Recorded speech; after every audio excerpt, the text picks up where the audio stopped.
కథ అమ్మన్ని ఊళ్ళో పగటి వేషాలు. రచయిత్రి శ్రీమతి నంద్యాల సుధామణి. స్వరం నాగమౌనిక. సంచిక.com ప్రచురితమైన ఈ కథ మీకోసం. ఇంతలో చూస్తుండగానే దసరా పండుగ వచ్చేసింది. ఇంట్లో పూజలు, నైవేద్యాలు, బొమ్మల కొలువు పెట్టడం, పేరంటాలు మొదలైనాయి. మా ఊళ్ళో దసరా 10 రోజులు. వైశాఖ మాసంలో మా ఊరి తిరునాళ్ళ జరిగినప్పుడు పగటి వేషాలు వేసుకుని ఇంటింటికి వచ్చేవాళ్లు. ఒకరోజు పాండవులు, కృష్ణుడు, ద్రౌపది వేషాల్లో వచ్చి పాండవోద్యోగ విజయాల్లోని పద్యాలు చెప్పేవాళ్లు. ఒకరోజు కృష్ణుడు, సత్యభామ, రుక్మిణి, నారదుడు వేషాల్లో వచ్చి తులాభారం అభినయించేవాళ్లు. ఇంకొక రోజు అర్ధనారీశ్వరుడు, నందీశ్వరుడు, వినాయకుడు అందరి వేషాల్లో వచ్చి ఏవో నాటకం వేసేవారు. అర్ధనారీశ్వరుడుగా వేసినప్పుడు మేళ్ల ముసుగు సగాన్ని కప్పుకుని ఒకవైపు శివుడిగా, ఒకవైపు పార్వతిగా గొప్పగా అభినయించేవాడు ఆ నటుడు. చివరగా తలపైన గంగ మాదిరిగా పెట్టుకున్న రబ్బరు పువ్వుల నుంచి నీళ్లు ఎగిరి ధార అర్ధచంద్రాకారంలో పడేలాగా చేసేవారు. దాన్ని చూడడానికి పిల్లలమంతా ఎగబడేవాళ్ళం. చంకలో ఏదో తిత్తిలాంటి దానిలో నీళ్లు పోసుకుని వచ్చేవాడు ఆ నటుడు.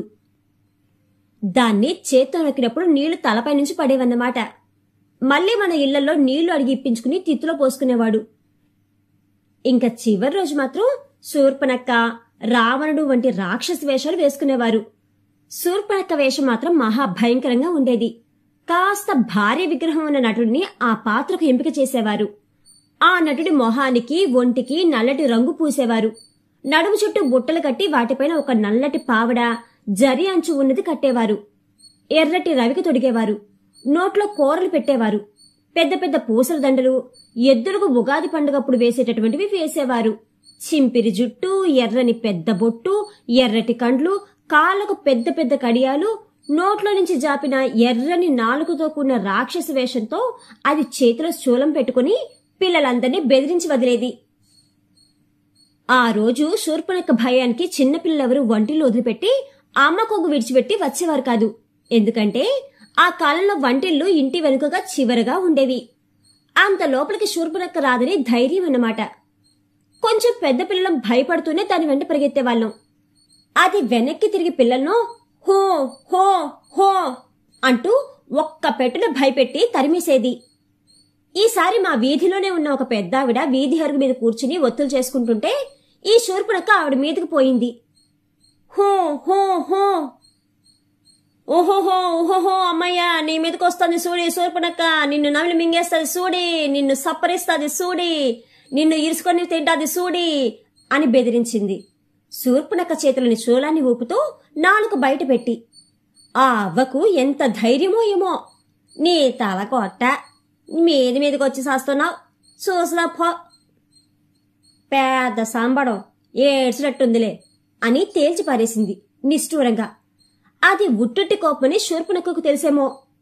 అమ్మయ్యా, నీ ఒత్తుల బొట్లో ఏమన్నా దొడ్లుంటే ఇట్లా పడే, లేకపోతే నిన్ను ముట్టుకుంటా సూడి ఊహూహూహూ అని ఆమె మీదకి పోబోతున్నట్టు బెదిరించినాడు.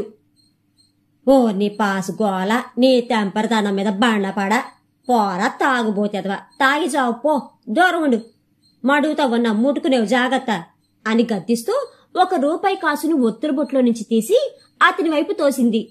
తెచ్చిపెట్టుకున్న కోపంతో, నిష్ఠూరంతో, విసుగుతో, ఒకంత అభిమానంతో కూడిన నవ్వుతో అన్ని భావాలు ఒక్కసారి ప్రదర్శించినందుకు ఆవిడకు ఆస్కార్ అవార్డు ఇవ్వచ్చునేమో అనిపిస్తుంది నాకిప్పుడు. శూర్పణఖ వేషంలో ఉన్న అతను రూపాయికే మురిసిపోయినాడు. సాయంత్రం తాగపోయే కళ్ళుకుండా అతని చేతిలోకి వచ్చినట్టు ఆనందపడిపోయినాడు.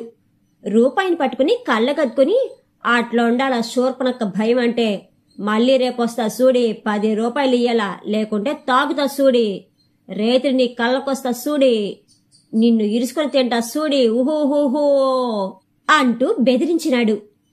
అతన్ని చూసి రావణాసుడు కూడా ముందుకొచ్చి, అమ్మయ్యా శూర్పణఖ అన్నను, రాగణాసురుణ్ణి నన్ను మరిస్తివా, కల్లోకొచ్చి నిన్ను ఈసుకొని తింటా, నలుసుకొని తింటా, నంచుకొని తింటా, ఊహూహూ ఊహూహూ ఊహూహూ అని బెదిరింపులు మొదలుపెట్టినాడు.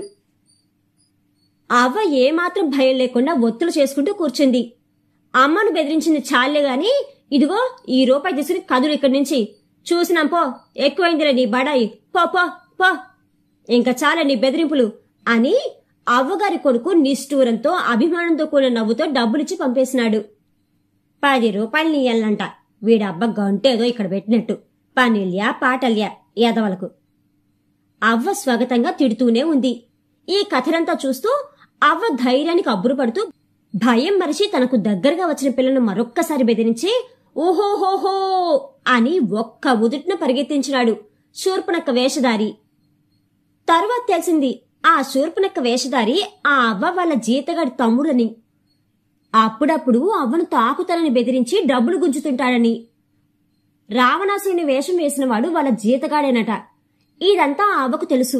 విజయదశమి తర్వాత రోజు వేషగాలంతా మామూలు దుస్తులతో అందరిళ్లకు వచ్చి ఆశీర్వచన పద్యాలు చెప్పి సంభావన తీసుకుని వెళ్లేవాళ్లు.